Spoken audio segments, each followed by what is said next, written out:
I would say that I would I don't know if this would be controversial or not.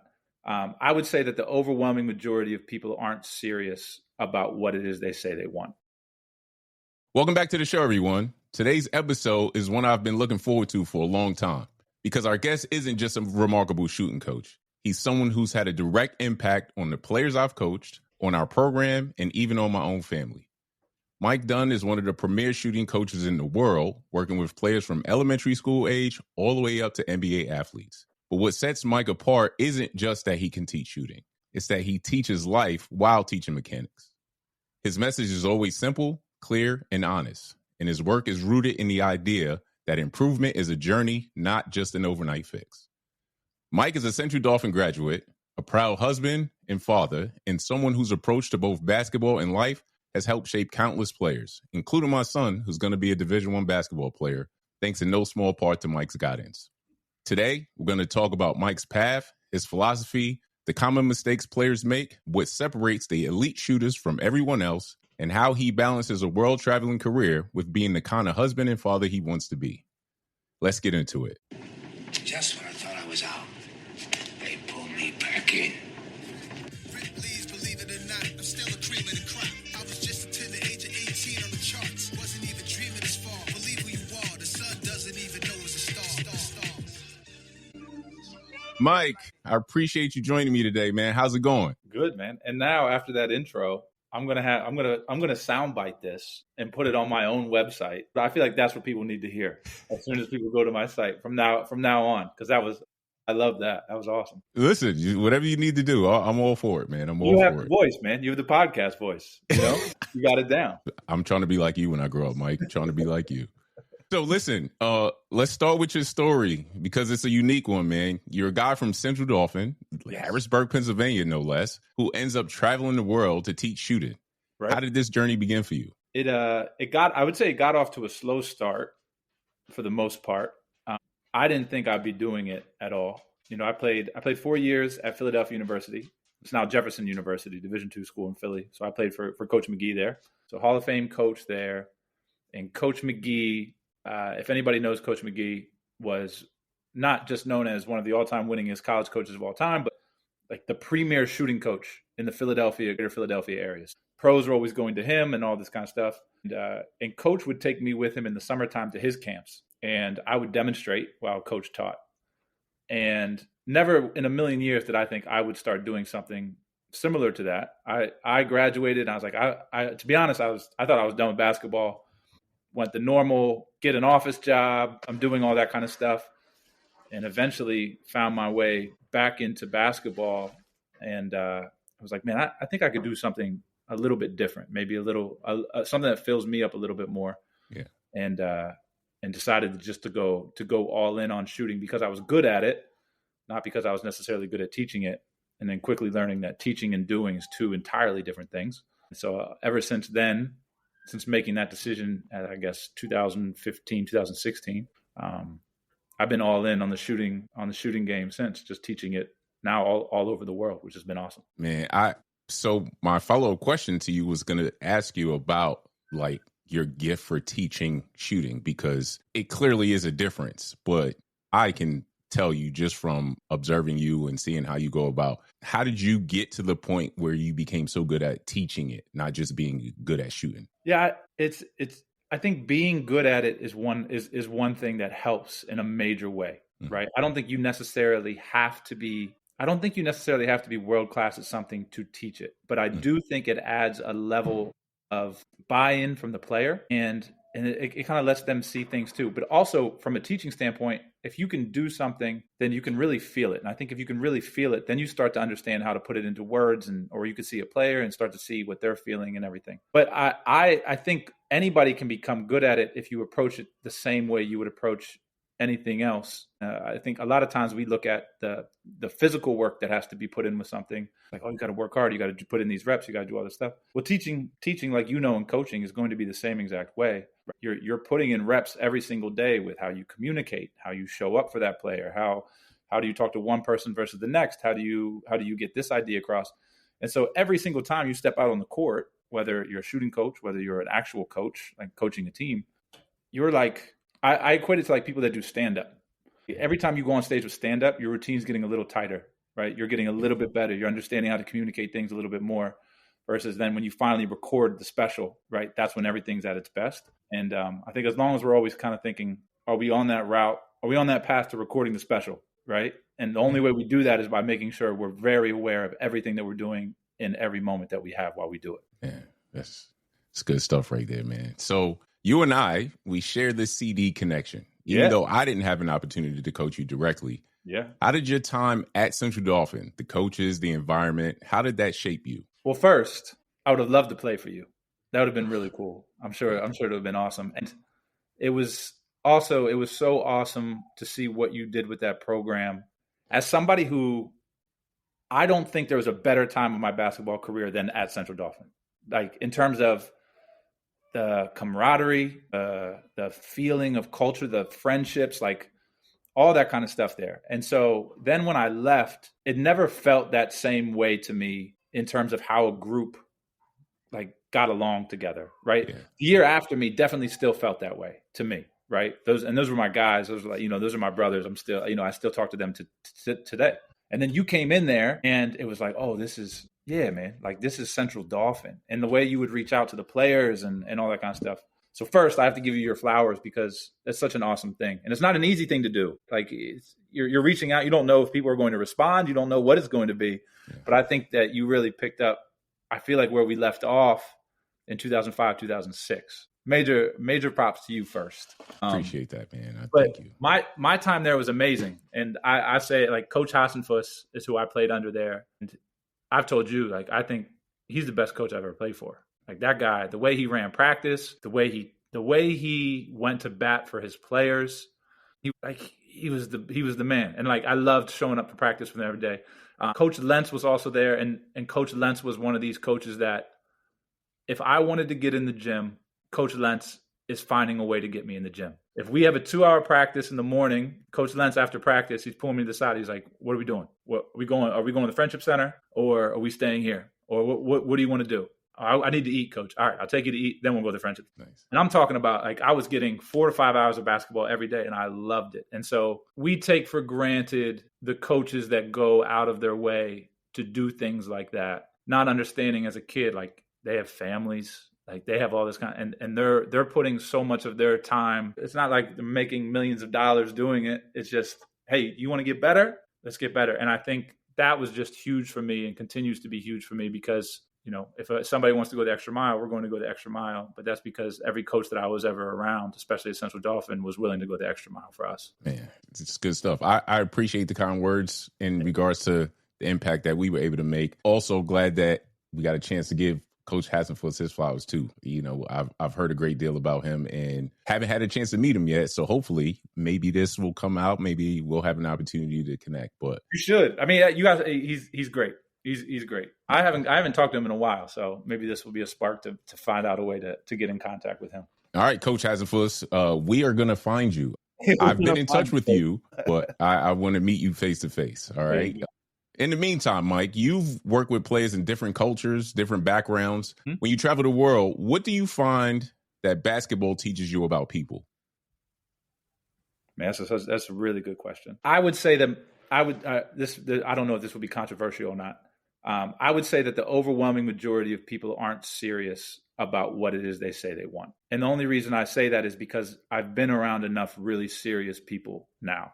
Mm-hmm. And people that, when I say people, I'm talking about whether that's a 14-year-old kid or whether that's an established EuroLeague first teamer year after year. Like the way that somebody that really wants something approaches something is so entirely different from what somebody that just talks about it does. And I know that's kind of like a cliche thing, but I've been around players now, man, I've been around players that they're like 14, 15-year-old kids where people say basketball is life. Right. I've been to parts of the world where for some basketball players, this is their one chance that if they actually succeed on this little contract they've been given at 14, 15 years old overseas, then that changes the entirety of their family's life. Right. And their family has no other way out of the situation that they're in. And when you're in front of kids like that, the way they approach every single minute they have on the floor is so entirely different from the way the overwhelming majority of of people approach anything, because we take so much for granted. And so I think that's it's the biggest thing. Most people aren't as serious as they think they are until you're around somebody serious. And then it's like, wait a minute, maybe I need to reevaluate how I'm approaching this situation. Thank you for that feedback. I struggled as a coach being transparent. And one of the things that I try to be transparent about was, people's work habits and the things that they say they wanted versus how they went about going about getting it. Yeah. And so, yeah, man. Whew. Thanks, Mike. It's hard. It's a hard thing to relay, because it's like this idea of humbling somebody. You can't tell a person to be humble and expect them to be humble. They need to go be humbled, yes. Right? They need a situation to happen. And so even like me saying, hey man, you're not serious, that's not going to mean anything to a lot of players until you're standing across from a guy or girl that wants it 10 times more than you ever did. And then it's like, well, wait a minute. And I've seen it happen. And so that's, there's only so much you can do to voice it. The player has to experience that for themselves. And most do in one way or another, whether they think they do or they don't, they experience it. Yeah, that is true. The cool thing that I appreciate about how you go about your business is it's very succinct. And so your tagline is, I make shooting simple. What does simple really mean to you? To me, simple means the removal of all unnecessary things. I read this amazing quote that said, true perfection exists not when there's nothing left to be added, but when there's nothing left to be taken away. Right. And I think it's such a beautiful quote, because we're always, and if you look at life in general, right, it's always, oh, are you struggling? Are you struggling with anxiety, whatever? Try meditation. I'm adding meditation to the equation. Mm-hmm. Try this. I'm going to add this. So people that are struggling with so many different things, like in life, I don't know why our default is to go to, I need to add. Probably not what we should be doing. Same thing when it comes to shooting for me. Like if we're struggling to shoot, or we're not finding that, maybe we're putting in the work, but we're not finding the consistency that we want. It's probably not in our best interest to start to introduce more things. It's probably in our best interest to understand, hey, what can we take away? And usually the more we take away, the more we strip away, the more we're left with this really succinct version of ourselves. And that version of ourselves is usually much more prone to results than somebody that's consistently adding things to the equation. So it's my way of, I never heard it that way. As like somebody, like in basketball, everything was always, you got to add this, you got to add that. And in working with pros, especially, in terms of in the beginning, when I would be very worried about buy-in, that helped me get the buy-in earlier. Now I don't concern myself with the buy-in anymore. It's not as big of a deal to me, but then it was also, and then but also that relayed itself into what it is now and how I see so many things. Along those lines, what do you feel like the biggest misperception players or even coaches have about shooting? There's this idea that it can only be worked on at one time of the year, which is crazy to me. And I think, again, this goes back to this idea of simplification. If we're just continuing to take away things, we should be able to continue to put a focus on that year round at every stop that we make. I think we see it as this big mechanical elephant in the room that we can't touch because we're going to mess. Only way it's going to mess up is if you don't know what you're talking about. If you don't know what you're talking about, yeah, you might mess it up. But if you do know what you're looking at and how you're going about it, there's no reason a player can't get better during the season. Like that's a real thing. And so I think that's the biggest misconception around it for many, is this idea that there's only one time to work on it. And the truth of the matter is, the moment you say that's the one time to work on it, if like a player says that to me, he's like, oh, I got to wait till the off season. I'm not going to work with that player, because you're just going to kick it down the road again, because there's going to be another thing that comes up. Well, coach, I got this tournament, so I might have to. You're just going to keep kicking the can down the road, and you're never going to get to that place where you're actually going to work on it. So I think that's a really popular one, and maybe just an excuse too, right? It's a built-in excuse that, well, I never had the time.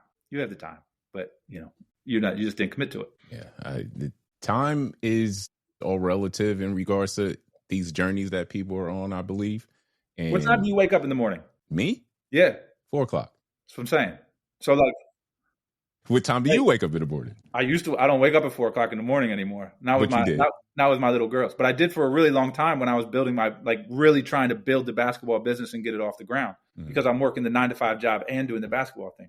So time to me was much different then. I was like, I got to stretch my time out while I'm awake as much as possible. So I was waking up 3:30, 4 o'clock in the morning, right? Whatever it is that you have to get up and get done at 4 o'clock in the morning, you're doing for a particular reason because it's important to you. That's the case with anything. I know you wake up early. That's why I asked. Yeah, for me at this point, I find that I'm the most productive at that time of day. But also, when I was coaching, I can't outrun my players. I can't do the things that they could do. And so when I was challenging them to do things that is quote unquote difficult, that was something that I could do every day. Like, you know what? I can discipline myself just the same way that I'm asking you to be disciplined. Yeah. And so that was my thing.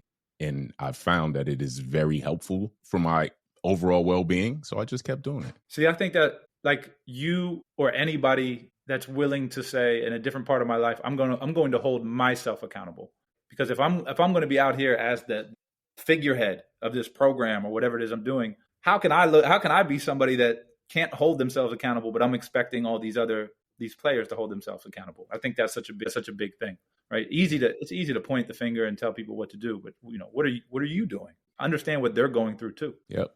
I teach, and the same idea, holds. I feel like it's a great thing for me to be the example. I try to be the example basically as much as possible, whether I am doing it as a coach, as a educator, and even as a parent, man. It's just, if I can be the example, then there's no real reason why you can't do the thing that you potentially love, i.e. in the basketball world, why you can't go about doing it to the best of your ability, Yeah. And it's crazy that you as an example didn't work out with your kids. Like, it's not like they're going Division I in basketball and in softball, It's a wild thing. Yeah. We've been fortunate. And the big thing is but that's not an accident either. You know what I mean? That's not an accident either.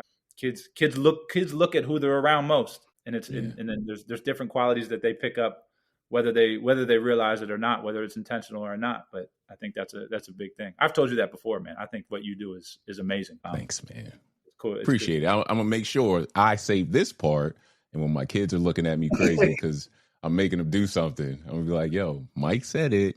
Yeah. And they both had the opportunity to work with you too, so not just Wayne. So true.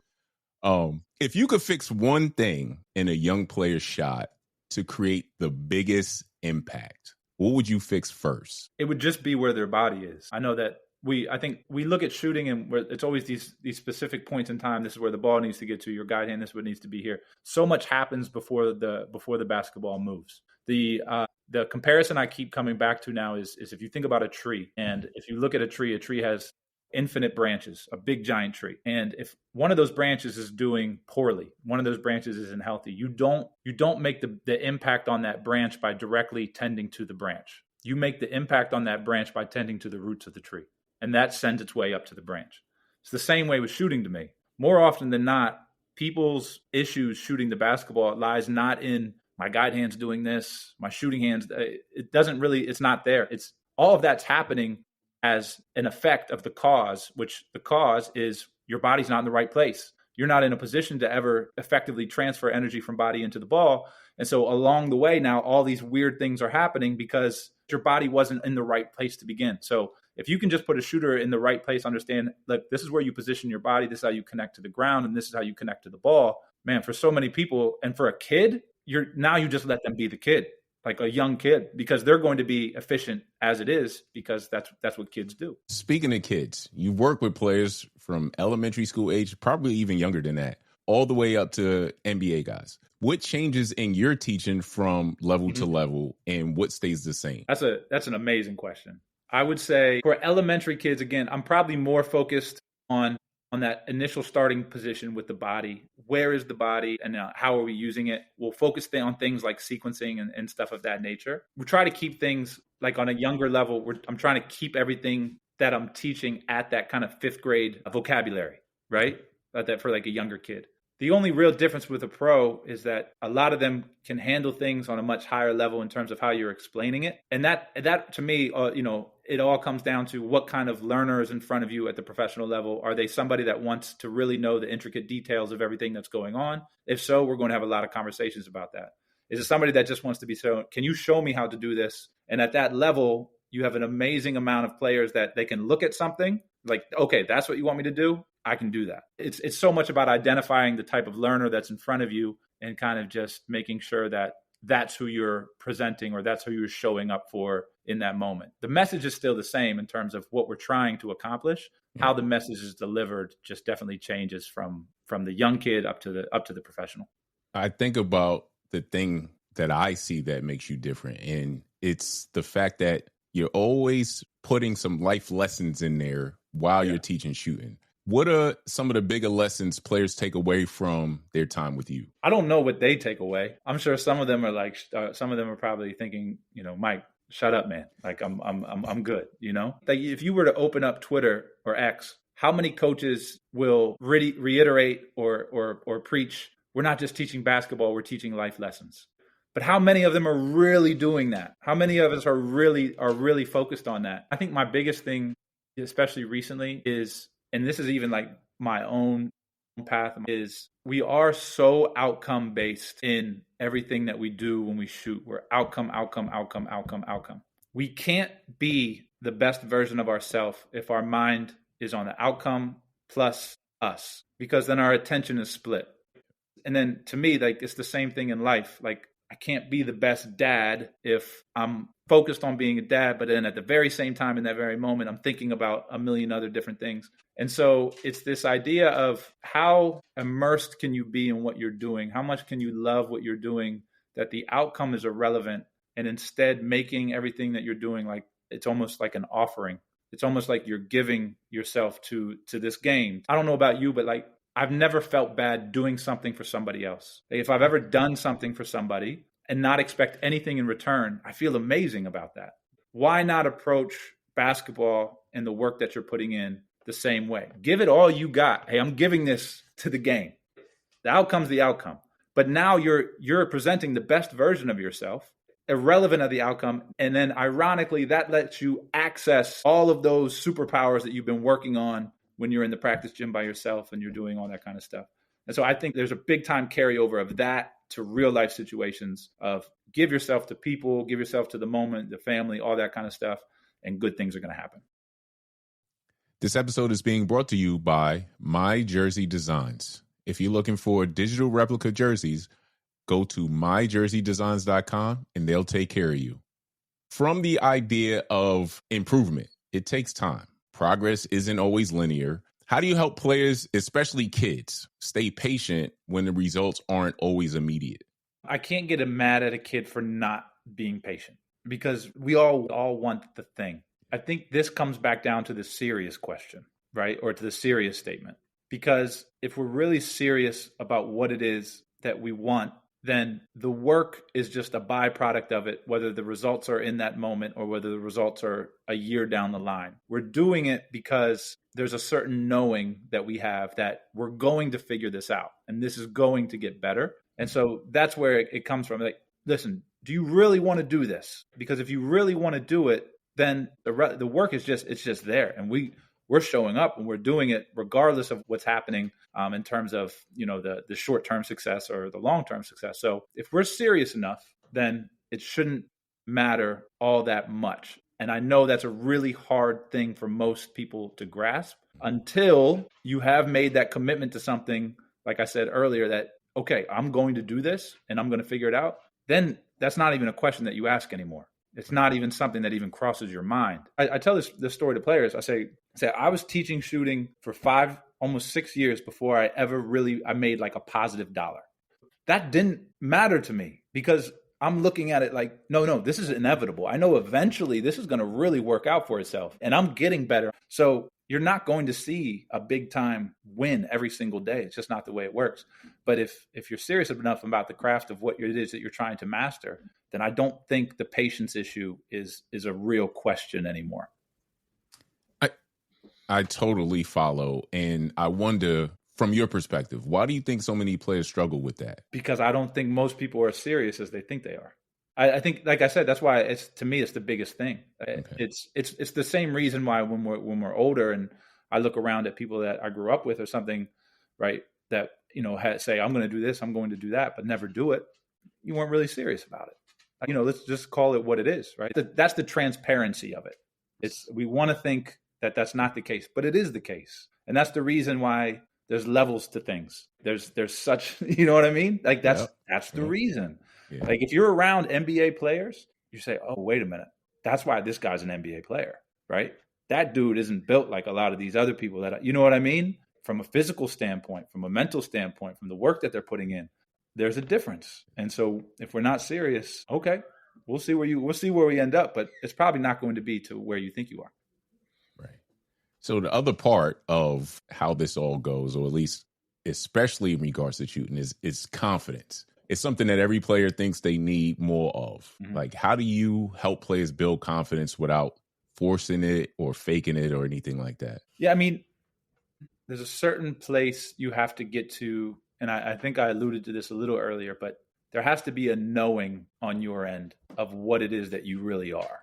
And that comes through the work that you're doing, but it also comes from that decision of, you know, I am that. I am that thing that I think I am and that I'm saying I am. And when there's a real knowing to it, man, I think confidence is just a natural byproduct of that. And you don't get to the knowing by ignoring the work. Just like, you know, you can't just do the work and not know. It's kind of like this combination of things that have to come together. So confidence is such a tricky one, but when you get to a place of knowing, right, then that comes back to then being able to access your superpowers full on. And it's how you get there, I think, is different for everybody, whether life gets you there in a certain way or basketball gets you there, whatever. But you're going to have to arrive there at one point to be able to scratch the surface on what you're really capable of out there. You speaking of probably a subset of players that know, right, are NBA guys. You've been inside NBA workouts. Mm-hmm. What's something you've learned from being around the highest level players in the world that might surprise some people? I would say how inquisitive most are.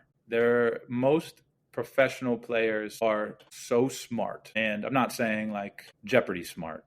I'm saying basketball, understanding how things work, how things flow, and then how quickly they'll call out things that seem, we'll say like clickbaity, but in real life. So if a player thinks that something that somebody is saying makes no sense, be like, hey man, you make no sense. Like, you know what I'm saying? Yes. Right. Yes. And so it's a great thing because you have to be on your A game in terms of what it is that you're doing, because you're also working with players that have seen it all, right? Whether the good, the bad, the in between, they're at the highest level. They've seen it all. And you better know your stuff if you're really trying to do what you say that you're setting out to do. But how inquisitive most professional players are is awesome. And so many workouts turn into conversations on top of the basketball thing that go on and on and on. So that's the really cool part. Good. What do the best shooters in the world do daily that others don't? I think knowing is one thing, mm-hmm, right? I think they know that they're one of the best shooters in the world. There's not one thing that I could say that would serve as like a prescription of somebody to then go out and then start to do, hey, best shooters in the world shoot this many shots or this. All that stuff is great. I think it's great to talk about, and I think it's good rah-rah stuff. I don't think it's necessarily relevant to most people. I would say the best shooters in the world, they understand what works for them, and they understand that at a really deep level. That doesn't mean they understand it for everybody else, but they understand what really works for them. And then in addition to that, also looking for an edge wherever they can find an edge that's going to continue to catapult them in the direction that they want to go. But the understanding piece, I think, is what most players are missing. We're always looking for, like what I said, the prescription type stuff. Way more people are looking for, how many shots do I shoot? What drill should I do? How many of this? And that's not the answer to your problems. Because if you're always looking outside of your understanding, then there's no end to that. Because after that, it's, okay, well, now how many shots? Okay, well, now what drill? Well, now it needs to get to a place where you're like, I don't need any of that information anymore because I understand myself. I understand what it is that I'm setting out to do. And then you can build on that in kind of your own unique way, like be the artist in a sense that you are as a basketball player. But that only comes without mimicking everything else that everybody else is doing. Mike, I went on the time warp just now as you're talking, because I remember when my son was younger and you were working with him, and I would ask you to, like, how many times should he do this? When should he do that? And you said, I remember one time you were like, he'll know. Right. He'll know when he needs to move to the next thing. And I'm just like, but I get it. It took me some time, and so anybody who's listening, they're probably going to be like, what? But Right. whoever's watching or listening to this, I can tell you personally that I lived this. And, and Wayne wasn't old enough to know, or at least in my mind, he wasn't. Right. But you were very true, and it was very accurate. He'll know. And then we moved to the next thing. And it became a thing where it was never about the number of reps. It was the quality of the rep until I felt like I got it, and then I move on to the next thing. If it was about the number of reps, then if I swung the golf club just as many times as Tiger Woods, am I Tiger Woods? Nah. It's not about it's just not about the reps. You know what I mean? It is, but it's not. There's way more to it. But it's really hard to get out of that mindset because I know I was always fed, you have to do this much. You have to shoot from here. You have to shoot. It's really not the case. Like, that's really not how we're going to move the needle at the end of the day for us. Yeah. So speaking of, I've seen the transformation you had on kids in our program. And of course, obviously you work with my son since he was in 8th grade. What's the key to helping a player rebuild, refine anything in regards to becoming a better shooter without losing confidence in the process? I think it has zero to do with me. I think it has everything to do with the player. And so Wayne is a great example of somebody who was and continues to be invested in himself, right? Maybe a nudge early on, like so many kids. But then as things started to pick up and get serious, it was even more noticeable. Okay, yeah, I'm doing this. Nobody's forcing me to do this. Like I'm out here and I'm going to get better. And so you can't tell anybody or expect anybody to get really good results or find what it is they're looking for by telling them what to do. They have to first be invested in what it is that they're doing. And so that's the biggest thing. You will never lose out on confidence if you're truly invested 100% in what it is that you're doing. This comes back to the understanding portion of things too, because that investment, it gives you ownership of what it is that you're doing. You're not looking outside of you for other things and all that. So I think that's the biggest thing. And that's what I've learned in working with players is that I'm lucky if I have a handful of them that are that invested in what it is they want to be great at. It's not for everybody. It's just that, it's not. But the ones that are truly, have made that decision, they end up continuing to grow confidence, continuing to get better at what they're doing because they made that decision for themselves, not because of anything that I did. I appreciate the fact that you place the onus on the players that you work with. I can tell you that you do play a part. And even if it's from the perspective of presenting that to them, I've over the years learned a great deal just by watching how you work. My ability to become a better coach came from just watching you, man, and not sweating the small stuff. Early on in my time at Central Dauphin, which coincided with the early part of Wayne working with you, I would always be worried about things that didn't necessarily matter in the long run. Yeah. And so, like I said, going back to how many shots does he shoot? How many shots, and it goes for all of our players. And when you break it down and when you just think about what it is that we're trying to do and knowing the direction we want to go, as long as we're moving along that path, we're good. Yes. That's it. And I think, but there's the thing there. As a coach, like what you're saying, don't sweat the small stuff. Yeah. To me, we can put them on the path for sure, but then we got to get out of the way. Yes. You know what I'm saying? Like you can get them there, but don't. It's like I don't want to ever hold a player's hand too far along because now they lose track of who they are and what makes them unique in general, right? So it's like I'll put you on there, and I'm continuing to learn to try to get better and better at this, but then I have to pull back because if I don't. Now you're relying on me forever. And I don't want you to be relying on me. I want there to be a time where it's just, hey, Mike, I'll see you when I see you. If I really need something, I'm going to reach out. You know what I mean? That's my goal with every player is to get to this place where I even one of the NBA guys, he said something the other day and I was like, good. I was like, we're that much closer to you not needing me anymore. This is awesome. Right. And I think that's where that's where I want to continue to go with everything. Good stuff, man. Now, a little bit of a shift, right? You're on the road, you're in the gym constantly, but you're a guy who always puts his family first in a real way. How do you balance everything and make sure your work doesn't take over your life? Because I think I might even learn more from being with my family than I do from being on the court in terms of how to approach things. And so by being with my girls, it's like, that's where I had this revelation of, man, I feel so good when I'm with my girls. I just feel like that's where I belong. And that's where I had the big revelation of, I'll love my girls no matter what. Like one day they could wake up and they could be like, Dad, I hate your guts. I'm going to say, but I love you. Right? I give everything I can to them without ever expecting anything in return. That is what then triggered things on the basketball side of give everything you got to this game and don't expect anything in return. And you're still going to feel amazing.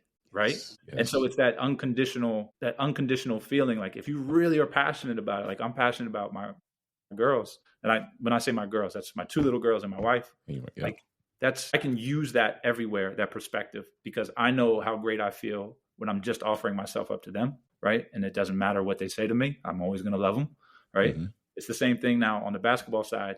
Okay. What if we just gave ourselves to what it is we're trying to get better at with no expectation of the game loving us back? Probably going to end up feeling really good, but also in an ironic turn of events, you're probably going to end up getting the outcomes that you really wanted to get. So that's like a selfish answer in a way, because I'm using them as a way to parlay into basketball, but they're also the best. It's family and it's basketball. And that's the only 2 things I really have time for, but that's also the only 2 things I want to make time for. So it works out. Love it. Love it. And speaking of parent, right? Parents who have kids who have big goals, whether it's wanting to play varsity, college, or even beyond, but also want to keep the journey fun and healthy. How do you help them with that? I think maybe it just comes back down to the unconditional part. Is like for me, like I can only speak for my little girl now, right? And she's showing interest in basketball. Doing everything in my power just to make sure that she likes what she's doing. If she doesn't like to do it, I'm not going to go crazy over it, all this kind of stuff. And whether win, lose, whatever, it's for me, it's I love you. You know what I mean? Like it does not matter to me. It really doesn't. So I guess I could only speak through my limited experience in that as of now. I would imagine for you navigating that as a parent and as a coach would be really difficult to do because there's so many sides to that. That's not just parent player, that's parent coach player, which I don't have experience on. So I don't even know. I don't think I'm qualified to even speak to that as much as I even just did right now. So you would probably be a much more well-suited person to speak to that part of things. I think, again, I'm going to go back to what I learned from you, because it wasn't the coach thing. It was the parent part of it. And because I was directly coaching my son, you know, he says he wants to do these things and I got to hurry up and help him to get there. And I got to make him. And part of the interactions that you had with him and then me following up with you. And it was like, hey, man, like he's got to want to do it. Right. And you can't make him, and you can't, the whole idea that you talked about, the hand holding and things like that. And it wasn't until I relinquished that, right? Because it's not my journey. It's his. Yeah. It wasn't until that happened that things got better for all of us. So that's really and I don't know, back then, you were a parent already, but I think it's all about how we view our relationships that are important to us. So, you're good. You're spot on with that. I think what you said there makes tons of sense though, because if he or any kid is looking at the parent as parents taking the lead to take me here, to take me there, right? Now he's always looking that way, or she's always looking that way. But the moment you say, all right, listen, we want to do it. I got you. I got your back 100%. If we want to go, you get in the car first. You take, you know what I'm saying? That kind of thing. Now it's a lesson in, okay, I'm responsible for this now. And so it's without even maybe realizing it, it's one of those things where that it clicks over to, okay, this has to be on me. I can't wait on anybody else anymore. I have to be the one doing it. So maybe that's how that worked out a little bit. Yeah, no, that's I mean, from my perspective, I think that's how it worked out. Yeah, it was helpful too. It was helpful for all of us. Yeah. So at this point, man, you've accomplished so much. You know, what keeps you inspired? What keeps you doing this thing at such a high level? The cliche answer is that there's always more to learn, But there is, man. Like I find, I was talking to the guy that I consider my mentor. He's the shooting coach for the Heat, Rob Fodor. And I was talking to him the other day, and I was like, Rob, I don't know about you, but I can't go through any part of my day where I'm not relaying something back to how I'm going to teach something. Like no matter what I look at, no matter what I watch, no matter what I read, no matter who I come in contact with, it's this constant, how can I express that? Because you start to see these, what's the right word? You start to see what it is that you teach in everything. Right. Yeah, or the principles and everything. Like I'm watching my daughter do karate the other night, and I'm watching her balance as she's going through forms. I'm just watching her head. And I'm like, well, she's not even aware of how good her balance is that allows her to do these things. I'm watching other people like fall over. Yeah. And so then I'm watching that, and then it gets me on the court, and I'm like, man, I want to watch James Harden tonight because he's amazing at keeping posture and moving in a way where his upper half doesn't look like it's moving, but he's covering and getting to wherever so it's this constant exploration of everything and tying it back to the one thing that I think I'm okay at talking about and teaching. And so it's like, oh, this is never ending. It's just, it replenishes all of the time. And I'm finding nuances all the time and different ways of presenting it. And it will never get old to me. And I did it. And that's what I did it when I was making nothing. And so now doing it where I'm making money, it's just a bonus. Like I feel like I'm playing all the time. I don't ever feel like I'm working. And so it's the greatest thing. That is super cool, man. I'm a little envious of you, but I can appreciate, this thing called basketball and what it has allowed you and all of us who love it to do. Yeah. I guess my next question is, what's next for you, man? Is there anything you're working on or excited about that people should know? No, I just want to be really good at what I do, man. And there's no award for it. There's no trophy for it. Just continuing to just try to get better and better at what I do. I have this vision of one day I'll be like the guy, right? The guy that when somebody is in need of, hey, we really need help. Who do we have to call? We're bringing in Mike right now, right? Yeah. And that's always been kind of the goal of mine, is to get to that place where that's where I get to. So whether I get to it at 40 or whether I get to it at 60 or 70, whatever, if that's when it comes, that's the knowing part. I feel like I know that's going to happen at one point. Mm-hmm. As brash as that may sound, I guess, but just going to keep working towards that. Right. That's the goal. My follow-up question was, what do you hope your legacy to be in the basketball world is? But it sounds like that's it. I don't know if there is such thing though, because I think eventually it just goes, right? So my legacy in the basketball world will be here while I'm here. Yeah. Great. But eventually no one will care anymore. And that's okay too. Like I won't be here to care if they care. So I'm just focused on while I'm here, what can I do? And the rest of it, we'll leave that up to whatever happens. But eventually it all disappears anyway. I think that's a good perspective to have sometimes. If you've gotten this far, please hit the like button so that we know that you appreciated this episode. Also, please subscribe to our YouTube channel and to the platform that you are receiving this podcast. We very much appreciate it. Now, as we're winding this thing down, I like to end it with some quick hitters, so to speak. Let's go. So, all right. Now, when I wrote this down, I'm like, man, is this even a good question? But I'm going to try it. Favorite shooting drill of all time? It doesn't exist.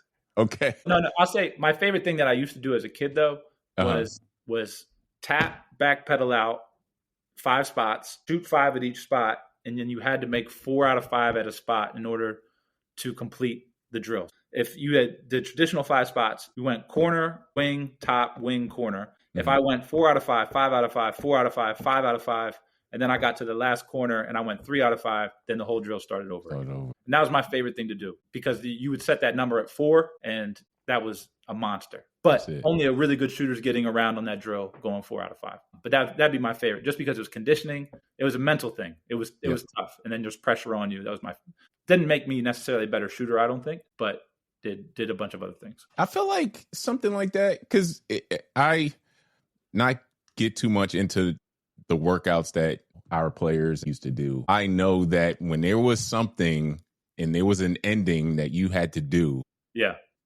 there's a level of focus that you have to have. Yes, so that's true. When there's a level of focus, when there's a level of lock-in, I think it makes you a better shooter, or it just makes you a better human, you know, but it makes you better at something. I've watched players just collapse doing that drill. Like Yes. lose their minds because they can't finish it. Especially like towards the end, if you get all the way through, Yeah, and then oh my god, yeah, it's a killer.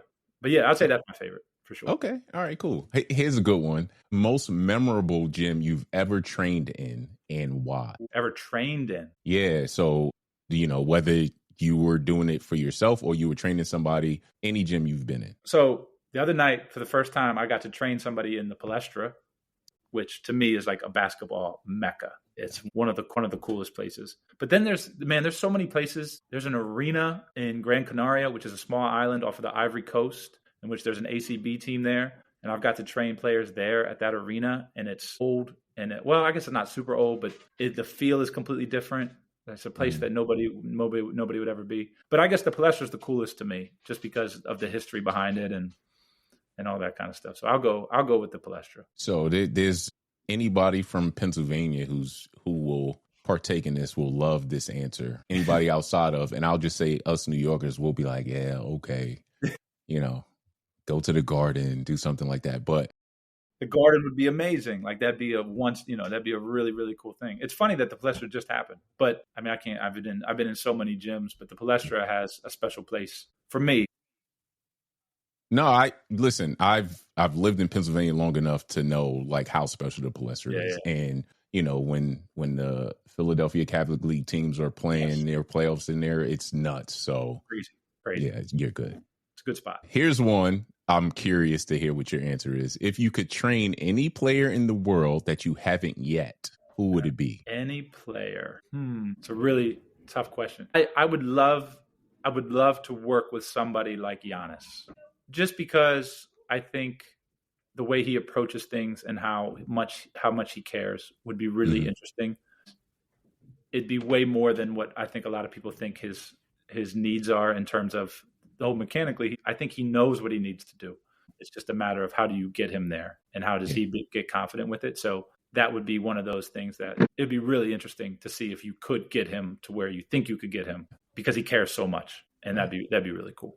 And what's one thing someone listening right now could do today to become a better shooter? I would say get my Keep Shooting Simple. No, I'm just kidding. Get that subscription, man. It's good. It is good, man. So here's the truth. I put out a free ebook just now that captures body positioning and sequencing. Those two things. That's all I focused on in that ebook. If you can focus on those two things today and start to understand them, like going the house, doing ball raises, and then doing 1-2 throughs, that kind of stuff, that can set you on your way in a way that most things can't. So understand where the body needs to be, understand sequence, and you would be on your way.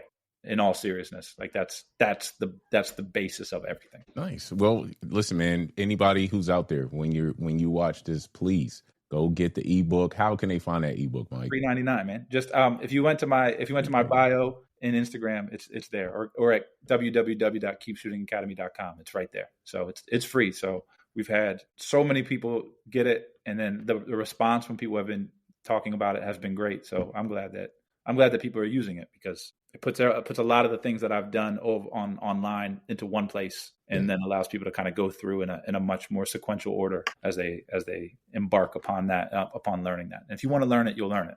If you don't, you won't. That's the way it goes. So, Mike, I appreciate you, man, not just for what you do for the game, but what you've done for our program and for my family. Hey, this one was special. And so everyone listening, if you don't follow Mike already, go do it. He makes shooting simple, but the impact he makes goes a long way beyond basketball. Thanks for tuning in, everybody, and we'll see you next episode. Thanks for having me, man.